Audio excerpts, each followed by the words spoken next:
Electrophoresis क्या होता है, कैसे किया जाता है, कौन से प्रिंसिपल पर वर्क करता है, ठीक है। जेल इलेक्ट्रोफोरेसिस क्या होता है, इसका एप्लीकेशन क्या होता है, आज की इस वीडियो में हम पूरा प्रोसेस अच्छे से डिस्कस करेंगे। तो वीडियो को बिना स्किप किए हुए लास्ट तक देखिएगा, जिससे आपको यह अच्छे से समझ में आ जाए। चलिए सबसे पहले हम देखते हैं इलेक्ट्रोफोरेसिस होता क्या है, ठीक है। तो इलेक्ट्रोफोरेसिस जो होता है, इलेक्ट्रिक फील्ड में चार्ज पार्टिकल्स के मूवमेंट को इलेक्ट्रोफोरेसिस कहते हैं। क्या कहते हैं? इलेक्ट्रिक फील्ड में, ठीक है, चार्ज पार्टिकल्स के मूवमेंट को क्या बोलते हैं? इलेक्ट्रोफोरेसिस बोला जाता है, ठीक है। या फिर हम इसको ऐसे बोल सकते हैं कि इलेक्ट्रिक फील्ड में इलेक्ट्रिक प्रवाहित करके चार्ज पार्टिकल को सेपरेट करने का प्रोसेस जो होता है वो क्या कहलाता है? वो इलेक्ट्रोफोरेसिस कहलाता है, ठीक है। अब इसका प्रिंसिपल देखिए, कौन से प्रिंसिपल पर वर्क करता है। तो इसका प्रिंसिपल है कुछ इंपॉर्टेंट बायोमोलिकुल्स सच एज, जैसे कि क्या हो गए, एमाइनो एसिड हो गया, पॉलीपेप्टाइड हो गया, न्यूक्लियोटाइड हो गया और प्रोटीन। ये सभी क्या होते हैं? ये सभी में क्या होता है? चार्ज पार्टिकल प्रेजेंट होता है। क्या प्रेजेंट होता है? इन सभी में चार्ज पार्टिकल्स प्रेजेंट होता है, ठीक है।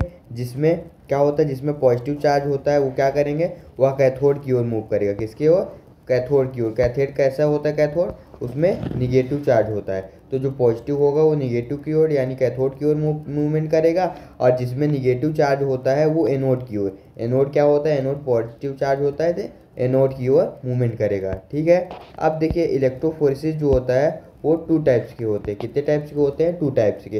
पहला है जोन इलेक्ट्रोफोरेसिस, दूसरा है विदाउट बाउंड्री इलेक्ट्रोफोरेसिस। तो सबसे पहले हम जोन इलेक्ट्रोफोरेसिस को देखते हैं। तो जोन इलेक्ट्रोफोरेसिस मीन्स क्या होता है? एरिया, ठीक है। वह इलेक्ट्रोफोरेसिस जिसमें क्या होता है? सपोर्टिंग मीडिया के थ्रू चार्ज बायोमोल्स को क्या किया जाता है? सेपरेट किया जाता है। किसके थ्रू? सपोर्टिंग मीडिया, ठीक है। जिसमें वह इलेक्ट्रोफोरेसिस जिसमें सपोर्टिंग मीडिया के थ्रू चार्ज पार्टिकल्स यानी बायोमोलिकुल्स को क्या करते हैं? सेपरेट करते हैं। उसको क्या बोला जाता है? उसको जोन इलेक्ट्रोफोरेसिस बोला जाता है, ठीक है। आगे देखिए, ये जो होते हैं zone electrophoresis, there are many types of zone electrophoresis. जो जोन इलेक्ट्रोफोरेसिस होता है वो कई टाइप्स के होते हैं। कौन कौन से हैं? पहला है फिल्टर पेपर इलेक्ट्रोफोरेसिस, दूसरा है एग्रॉस जेल इलेक्ट्रोफोरेसिस, तीसरा है एक्रिलामाइड इलेक्ट्रोफोरेसिस, और चौथा है सेलुलोज एसीटेट इलेक्ट्रोफोरेसिस, ठीक है। तो सबसे पहले हम देखते हैं फिल्टर पेपर इलेक्ट्रोफोरेसिस।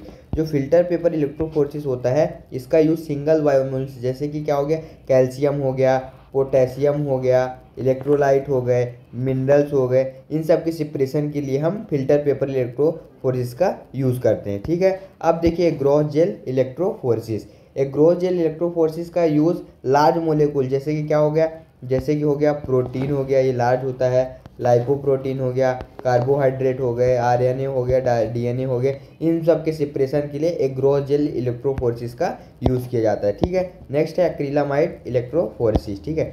इसका यूज़ स्मॉलेस्ट मोलिकुल, जैसे कि क्या हो गया, एमाइनो एसिड हो गया, ठीक है, एंटीबॉडी एंड वायरस प्रोटीन की आइडेंटिफिकेशन के लिए यूज़ किया जाता है। किसका? एक्रिलामाइड का यूज़ किया जाता है, ठीक है।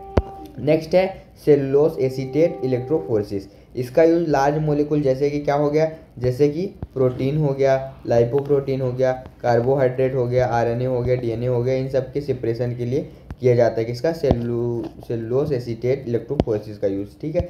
या एक टाइप का क्या होता है, एक ग्रॉस जेल इलेक्ट्रोफोरेसिस होता है, ठीक है। अब देखिए नेक्स्ट है विदाउट बाउंड्री इलेक्ट्रोफोरेसिस। पहले अभी हमने क्या देखा? जोन इलेक्ट्रोफोरेसिस देखा। अब हम देखेंगे विदाउट बाउंड्री इलेक्ट्रोफोरेसिस, ठीक है।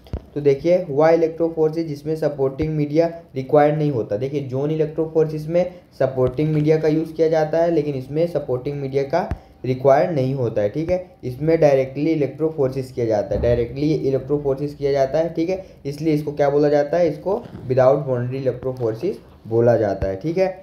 इसमें क्या है? इसमें है एग्रोस जेल इलेक्ट्रोफोरेसिस, ठीक है, या जोन इलेक्ट्रोफोरेसिस के अंतर्गत आता है, ठीक है। एग्रोस जेल इलेक्ट्रोफोरेसिस के थ्रू क्या करते हैं? डिफरेंट मोलिकुल्स को साइज के बेस पे क्या करते हैं? सेपरेट करते हैं। किसके बेस पे? साइज के बेस पे सेपरेट करते हैं, ठीक है। 100 ml डिस्टिल वाटर में क्या करते हैं? 0.8 से 2.0 ग्राम क्या करते हैं? ग्रोस जेल का यूज़ करते हैं, ठीक है। अब इसका प्रिंसिपल देखिए, तो प्रिंसिपल है कुछ इंपॉर्टेंट बायोमोलिकुल्स क्या हैं, जैसे कि अमाइनो एसिड हो गया, प्रोटीन हो गया, न्यूक्लिक एसिड हो गया, ईटीसी। इन सभी में क्या होता है, डिफरेंट डिफरेंट टाइप के चार्ज पार्टिकल्स होते हैं। इसके पहले भी मैं बता चुका हूँ, ठीक है। जिसमें क्या होता है, जिसमें पॉजिटिव चार्ज होता है वो कैथोड की ओर मूव करता है, कैथोड क्या होता है या निगेटिव चार्ज वाला होता है, ठीक है। और जो निगेटिव चार्ज वाले होते हैं वो एनोड की ओर मूव करते हैं, क्योंकि एनोड जो होता है वो पॉजिटिव चार्ज वाला होता है, ठीक है।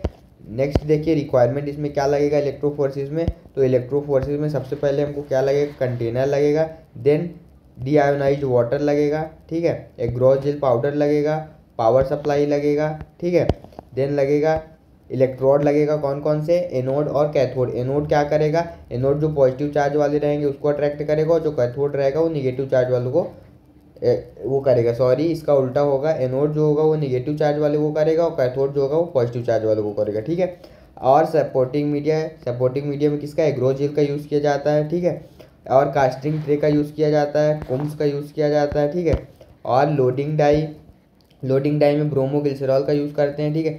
बफर टैंक और बफर सॉल्यूशन, इलिकेट्स और सैंपल और फिक्सेटिव में ग्लिसरॉल का यूज़ करते हैं। आप प्रोसीजर देखिए, प्रोसीजर में सबसे पहले क्या करेंगे, सॉलिडिफाई शेप बनाने के लिए हम कास्टिंग ट्रे लेते हैं। क्या लेते हैं, सबसे पहले सॉलिडिफाई शेप बनाने के लिए हम कास्टिंग ट्रे का यूज़ करते हैं, ठीक है। उसके बाद क्या करेंगे, उसके बाद sample loading dye and space के लिए क्या करेंगे, कास्टिंग ट्रे में कुम्ब ऐड कर देंगे, क्या ऐड कर देंगे, कुम्ब ऐड कर देंगे, ठीक है। देन हम क्या प्रिपेयर अप करेंगे, सिंपल को मतलब एग्रोस जेल को प्रिपेयर करेंगे, ठीक है। सबसे पहले क्या करते हैं, कंटेनर लेते हैं, क्या लेंगे, कंटेनर लेंगे, ठीक है। उसके बाद कंटेनर में 100 ml डीआयोनाइज्ड वाटर में जितना कंसनट्रेशन की ज़रूरत रहेगी उतना कंसनट्रेशन में आप क्या लेंगे, एग्रोस जेल पाउडर लेंगे, क्या लेंगे, एग्रोस जेल पाउडर लेंगे, ठीक है। जितना भी कॉन्सेंट्रेशन की आवश्यकता होगी उतना हम ले लेंगे 100 ml डीआयोनाइज्ड वाटर में, ठीक है। देन उसके बाद क्या करेंगे, उसके बाद डिज़ोल्व करते टाइम ये ध्यान देना है हमको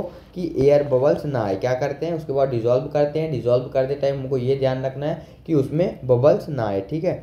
देन उसके बाद क्या करेंगे, डिज़ोल्व किए सॉल्यूशन को जेंटली हीट करेंगे, क्या करेंगे, जेंटली हीट करते टाइम भी हमको यही ध्यान रखना है कि एयर बबल्स ना आए, ठीक है। देन उसके बाद क्या करेंगे, देन उसके बाद हम कास्टिंग ट्रे में सॉल्यूशन को केयरफुली पोर कर लेंगे, यानी रख लेंगे, ठीक है, भर लेंगे। उसके बाद सॉलिडिफाई होने के लिए छोड़ देते हैं, ठीक है। छोड़ने के बाद क्या करेंगे, हम सैंपल का प्रिपरेशन करेंगे। सैंपल प्रिपरेशन करने के लिए सबसे पहले हम क्या लेंगे, इलिकेट्स लेंगे, क्या लेंगे, इलिकेट्स लेंगे, ठीक है। सैंपल कंटेनर की ज़रूरत पड़ती है, ठीक है। किसकी ज़रूरत पड़ती है, सैंपल कंटेनर की ज़रूरत पड़ती है, जिससे क्या करते हैं, सैंपल प्रिपेयर हो सके, ठीक है। आगे देखिए, उसके बाद जितने भी सैंपल को हमको रन कराना होता है उसे क्या करते हैं, इक्वल अमाउंट में ले लेते हैं। कितने अमाउंट में, इक्वल अमाउंट में हम सभी सैंपल को ले लेते हैं। उसके बाद क्या करते हैं, उसके बाद सैंपल एंड लोडिंग डाई को इक्वल अमाउंट में ऐड करते हैं। किसको, सैंपल और लोडिंग डाई को इक्वल अमाउंट में ऐड कर लेते हैं, ठीक है।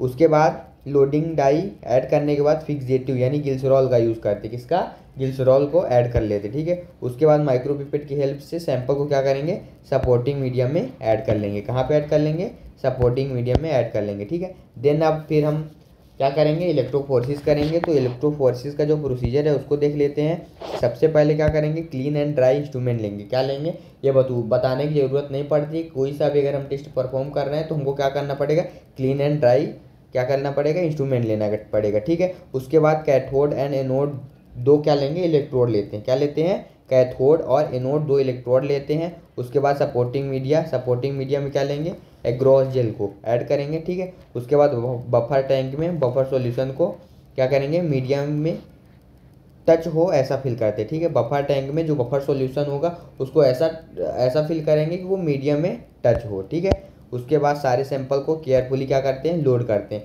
देखिए फोर्सफुली अगर लोड नहीं करना चाहिए, क्योंकि अगर फोर्सफुली आप करेंगे तो गिर सकता है, ठीक है, अचानक कुछ भी हो सकता है, ठीक है। इसलिए केयरफुली हम ऐड करते हैं, ठीक है। ऐड करने के बाद क्या करेंगे, देन हम स्विच को ऑन करेंगे। किसको ऑन करेंगे, स्विच को ऑन करेंगे, ठीक है। ऑन करने के बाद फिर पावर सप्लाई का वोल्टेज जो रहेगा वो 75 से 150 में 1 आवर टू 1 मतलब 1 से 1.5 घंटे के लिए क्या करेंगे, उसको सेट कर देंगे, ठीक है। सेट करने के बाद फिर सैंपल को मूवमेंट कराते हैं। किसको मूवमेंट कराते हैं, सबसे पहले हम क्या करेंगे, सैंपल को मूवमेंट कराएंगे, ठीक है। सैंपल को मूवमेंट कराने के बाद फिर हम क्या करेंगे, स्विच को ऑफ कर देंगे, ठीक है। ऑफ करने के बाद क्या होगा, जो डाई रहेगा उसको रिमूव करने के लिए हम क्या करेंगे, बफर से वॉश करेंगे। किससे वॉश करेंगे? बफर वॉश करेंगे, ठीक है। देन वॉश करने के बाद क्या करेंगे? यूवी लाइट से एब्जॉर्ब करेंगे। किससे एब्जॉर्ब करेंगे? यूवी लाइट से एब्जॉर्ब करेंगे, ठीक है। अब इसका एप्लीकेशन देख लेते हैं। तो एप्लीकेशन देखिए, सेपरेशन ऑफ ऑर्गेनिक एसिड, यानी ऑर्गेनिक एसिड का सेपरेशन करने के लिए इसका यूज़ किया जाता है। एल्कोलॉइड्स का यूज करने के लिए यूज़ किया जाता है सेपरेशन के लिए। कार्बोहाइड्रेट हो गया, अमाइनो एसिड हो गया, एल्कोहल हो गया, फिनॉल हो गया, न्यूक्लिक एसिड हो गया और इंसुलिन, इन सबके सेपरेशन के लिए भी यूज़ किया जाता है इलेक्ट्रोफोरेसिस का, ठीक है। प्रोटीन रिसर्च प्यूरिफिकेशन में भी किसका यूज़ किया जाता है? इलेक्ट्रोफोरेसिस का यूज़ किया जाता है, ठीक है। एग्रीकल्चरल टेस्टिंग में भी किसका यूज़ किया जाता है? इलेक्ट्रोफोरेसिस का यूज़ किया जाता है। मेडिकल रिसर्च सेंटर में भी यूज़ किया जाता है। इन फूड इंडस्ट्री में भी यूज़ किया जाता है। एचपी सिंथेसिस में यूज़ किया जाता है, ठीक है। और आरएनए सिंथेसिस में यूज़ किया जाता है। एग्रोजेल इलेक्ट्रोफोरेसिस में भी यूज़ किया जाता है, ठीक है। तो आज की इस वीडियो में हमने इलेक्ट्रोफोरेसिस जाना, इसका प्रिंसिपल जाना, प्रोसीजर जाना, ठीक है। तो आपको आज का वीडियो कैसा लगा? अगर अच्छा लगा तो वीडियो को लाइक कर दे, चैनल पर नए हैं तो चैनल को सब्सक्राइब कर दे, क्योंकि इसी तरह मेडिकल से रिलेटेड वीडियो हम डेली आपके लिए प्रोवाइड करते रहते हैं। Thank you.